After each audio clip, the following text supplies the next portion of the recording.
Hey everyone, this is Mr. Airsoft. In today's video, I will be doing a tutorial on how to disassemble and reassemble an Airsoft VC61 trigger mechanism.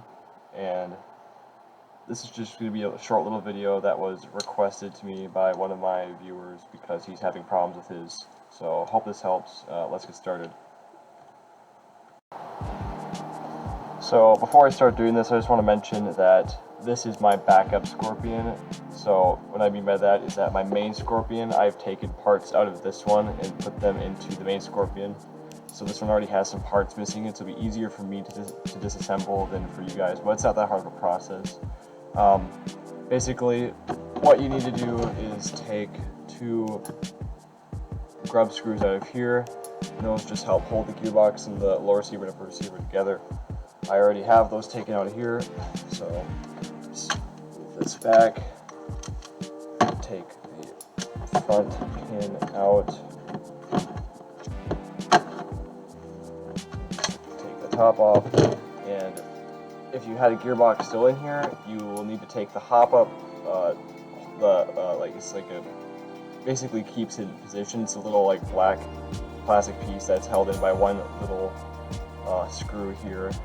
You take that screw out, and then it just pops out, and then you pull the gearbox out, take the wires that are plugged into two terminals here, you take those out, and then after that, yeah, there it is. So there is a Phillips head screw. So you take out this screw right here, and then there would be another one. There'll be another one in this hole right there, but I already took it out because I needed to put it in my other Scorpion. So once you take those two out, I'll take this one out actually.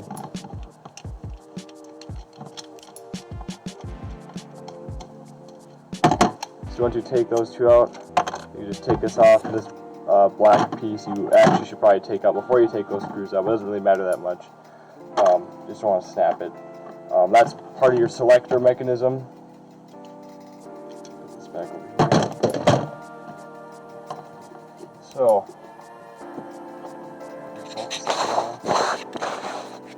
there. So once you've gotten in here, there are two screws that you need to take out. One in the back of the pistol grip.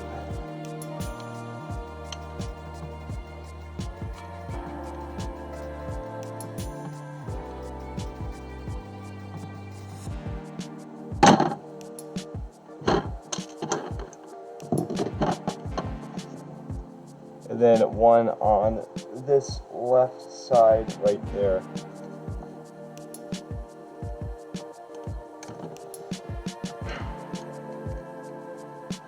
They're small Phillips heads, so they're hard to get a grip on with some screwdrivers.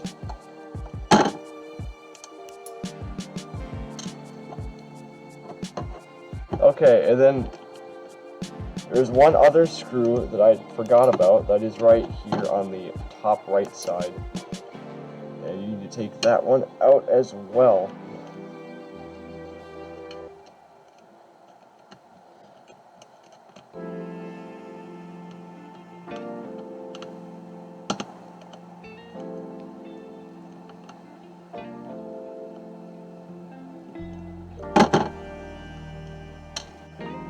So before you pull it out, you need to take off this screw here because the wires will get stuck. Ah, that one is really in there good.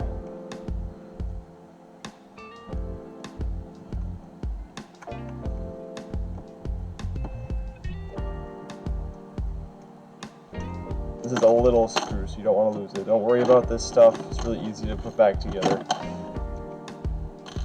Just don't bend them or anything, because that will mess up your gun. And if you do bend them, try to bend them back to where they were.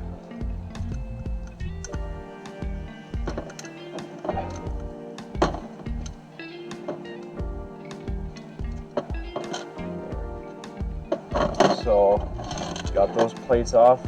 Now you can pull this part out. Oh wait, there's one more. plate here. There we go. We're pulling out the actual part of the trigger mechanism right now. Sometimes the slot that pulls the battery gets stuck down here. You need to get that out of the way. Yep, there we go. Alright. So, just to explain a few things, basically with the stock wiring setup, these battery terminals here, they, this one and this one, when you plug the battery in, the battery touches up on those terminals, and they go with wires down to a fuse here, and then that goes back up to this negative wire here, and you will have the positive end on this side, and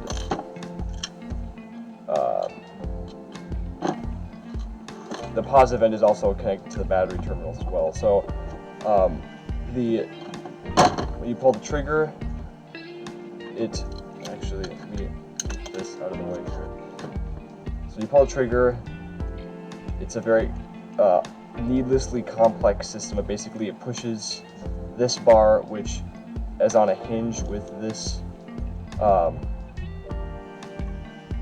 piece that pushes up the trigger contacts, trigger shuttle into the where is it?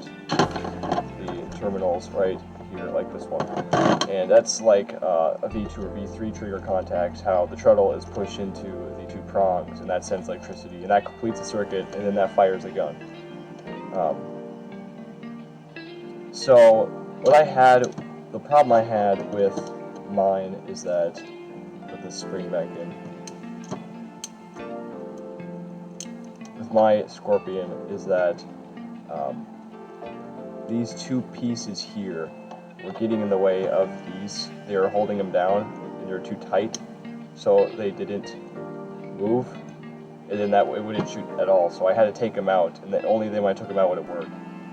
So if you want to get completely into the trigger contacts, I'll show you how. This is when it starts to get a little annoying because you have to deal with the selector pieces.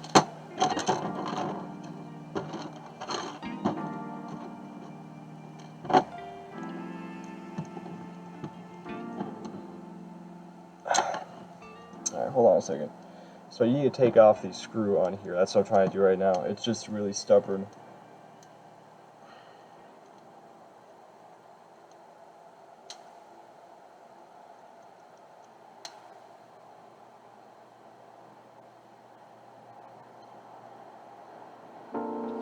Alright, so you just took out the safety. So now what is left is there's a back plate here, and hopefully this never happens to you, but if your trigger contacts get burnt out, the way to access them, or the shuttle I should say, the shuttle gets burnt out. The way to access it, really got pushed down this one. There's one screw here that holds on this back plate, and after you get that, take that out, you can access the trigger contacts themselves.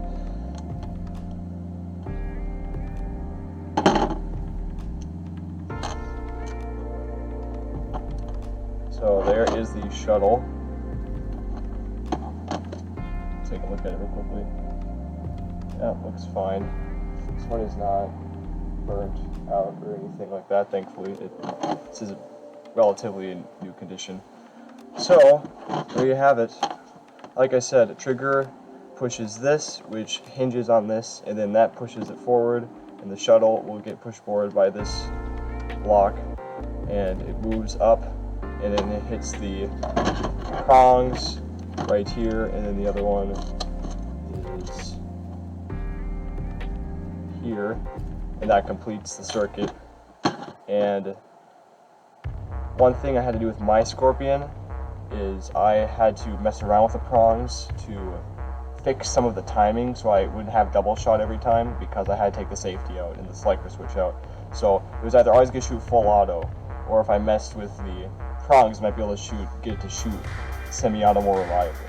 So I kind of affected the timing with them so that this would get pulled back quicker because there was less space to be touching the prongs here. So less time of an electrical connection. So that's what I had to do with mine. I really hope that you guys do not have the same problem I did with the selector system, because that really messed up some of my gun's performance. But so far I haven't heard anybody else having those problems. I just think it's a really inefficient system, and they could have made it a little bit better with the way that they do this whole trigger mechanism. And yeah, so that pretty much does it for disassembling it. So now to reassemble this, let's see, where is the slot that the spring goes onto? Alright, just give me a second.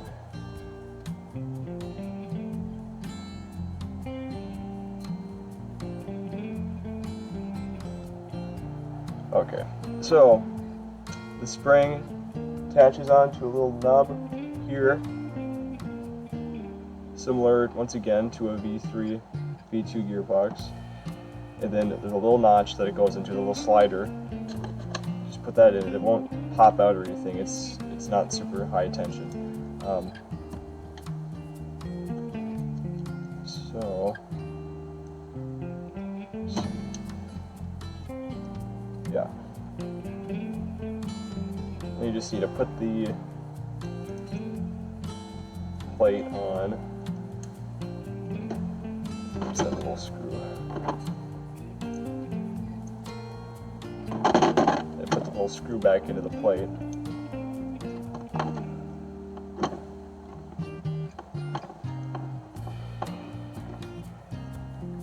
I guess another good reason for me to be making this video is because, as far as I know, there are no other videos on the trigger mechanism out there. I had to learn this whole thing myself. So, where is it? There we go.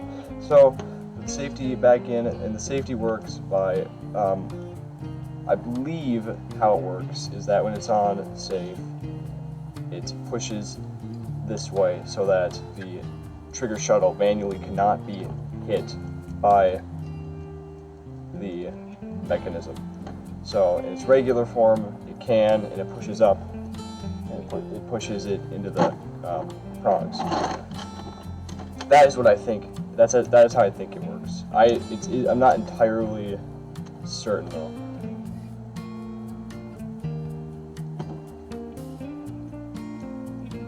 I don't know how it works. I can't remember how it works in semi-auto and full auto.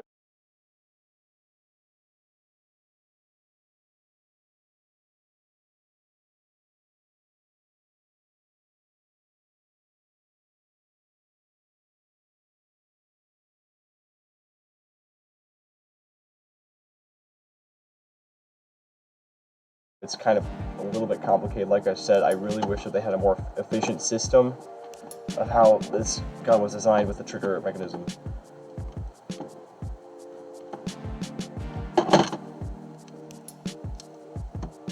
So, to put this in, you actually need to screw it in first and then turn it. It's relatively easy to bend, and you don't need to worry about breaking as long as you don't bend it too hard. You just need to bend it after this to put the spring in.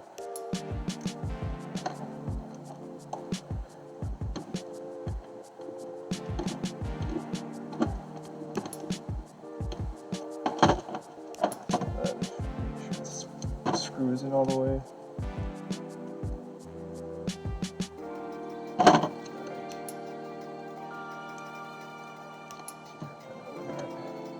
Put the spring in. There we go. Alright, so now you need to put this, and when you put this in, you need to watch how the wires in here are positioned. There's a little slot that they need to go in. You might know they might stay there when you take it apart, so you'll notice. But the slot's relatively easy to locate. So once those are in there, make sure that these prongs are out of the way so you don't bend them around. You just slide it in, It's a little bit difficult to get in. It is kind of frustrating. I might have to cut the video here if this doesn't work. So this is one of the things I always had a problem with. So this bottom part always gets caught on this, I don't even know what to call that. It's just part of the wire housing. So you have to use a screwdriver to bend them out of the way.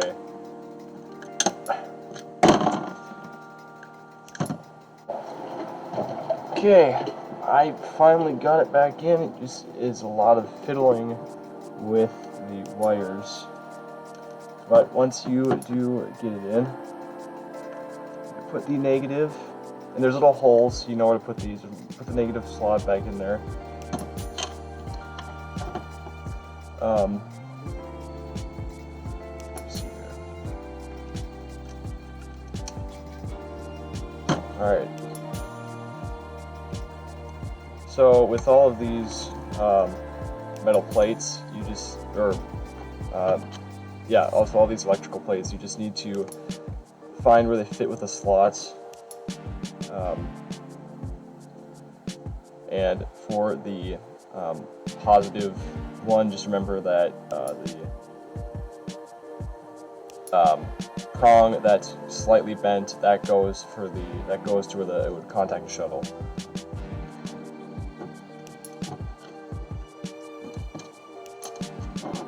Alright, so line up these slots with how they go through the motor tabs, motor connectors.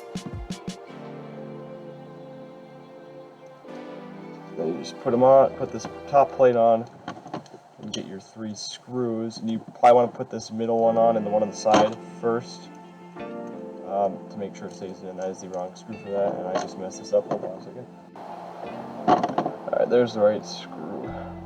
Yeah, you want to put those in first to make sure that this plate stays on and the gold pieces don't come off. Or not gold pieces, the metal pieces.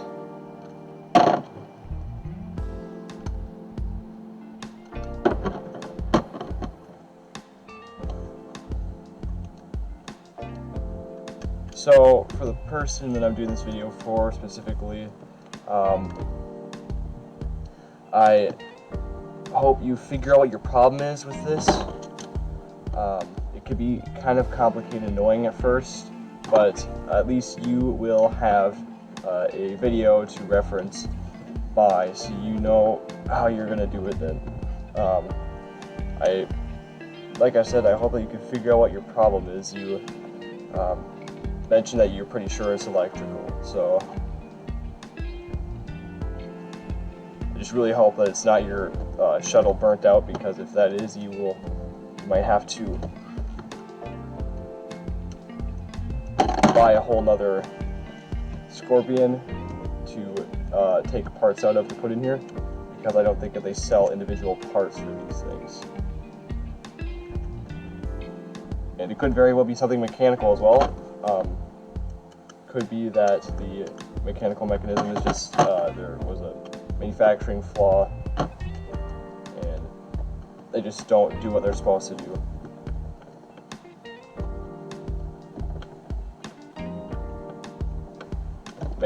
Might even be your selector is the problem, is pushing down on the contacts, or on the mechanism and not allowing the contacts to work correctly.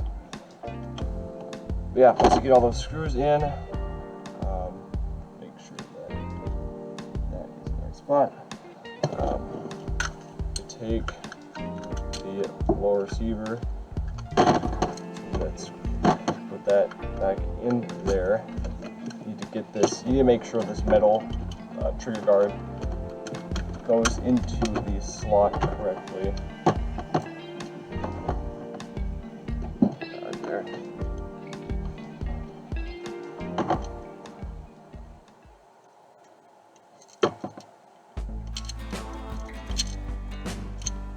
And then,